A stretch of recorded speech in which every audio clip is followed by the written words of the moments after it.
Pengertian konversi agama. Konversi agama secara umum dapat diartikan dengan berubah agama atau masuk agama. Sedangkan secara terminologi, konversi agama memiliki beberapa pengertian, antara lain sebagai berikut. Pertama, menurut Paulus, konversi agama adalah istilah yang pada umumnya diberikan untuk proses yang menjurus kepada penerimaan suatu sikap keagamaan. Proses itu bisa terjadi secara berangsur-angsur atau tiba-tiba. Kedua, McHarris mendeskripsikan konversi agama adalah tindakan seseorang atau kelompok yang masuk atau berpindah ke suatu sistem kepercayaan atau perilaku yang berlawanan dengan kepercayaan yang sebelumnya.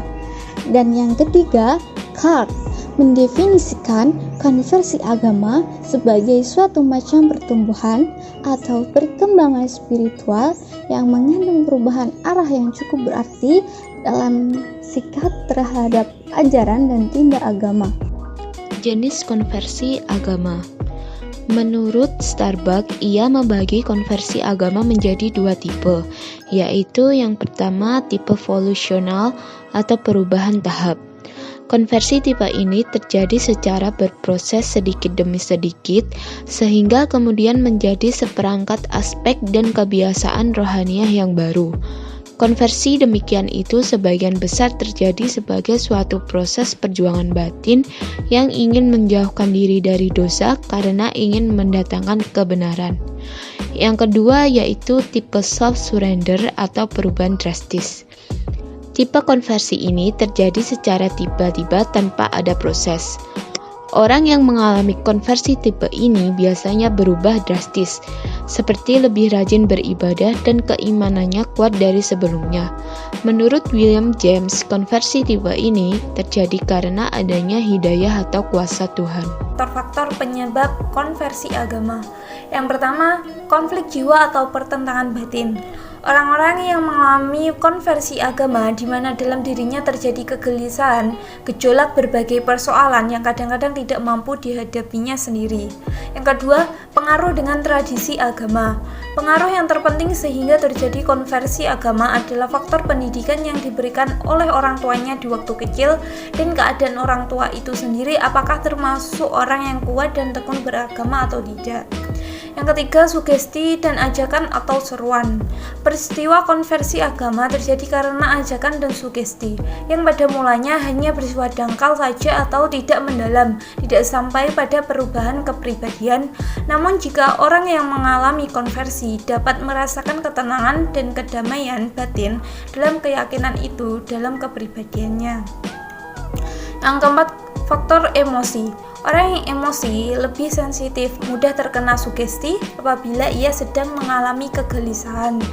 Dalam pengalaman emosional, ini akan mengakibatkan perkembangan keyakinan keagamaan atau bisa juga suatu corak pengalaman yang timbul sebagai bagian dari perilaku keagamaan yang mungkin memperkuat, memperkaya, atau justru malah memodifikasi kepercayaan keagamaan yang sudah diikuti sebelumnya.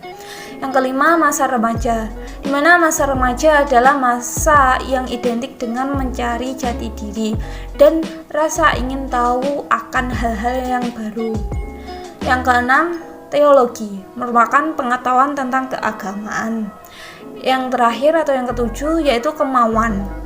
Dengan kemauan yang kuat, seseorang akan mampu mencapai puncaknya, yaitu dalam dirinya mengalami konversi.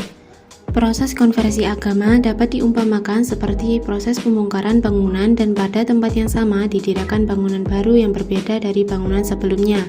Demikian pula seseorang yang mengalami konversi agama. Segala bentuk kehidupan batinnya yang semula mempunyai pola tersendiri berdasarkan pandangan hidup yang dianutnya, maka setelah terjadi konversi agama pada dirinya, segala bentuk perasaan batin terhadap kepercayaan lama seperti harapan, rasa bahagia, keselamatan, dan kemantapan berubah menjadi perlawanan arah. timbullah gejala-gejala baru berupa perasaan serba tidak lengkap dan tidak sempurna. Gejala ini menimbulkan proses kejiwaan dalam bentuk merenung, timbulnya tekanan batin, penyesalan diri, rasa berdosa, cemas terhadap masa depan, dan perasaan susah yang ditimbulkan oleh kebimbangan. Perasaan yang berlawanan tersebut menimbulkan pertentangan dalam batin, sehingga untuk mengatasi kesulitan tersebut harus dicari jalan penyalurannya. Umumnya, apabila gejala tersebut sudah dialami oleh seseorang, maka dirinya menjadi lemah dan pasrah ataupun timbul semacam peledakan perasaan untuk menghindarkan diri dari pertentangan batin itu. Ketenangan batin akan terjadi dengan sendirinya bila yang bersangkutan telah mampu memilih pandangan hidup yang baru.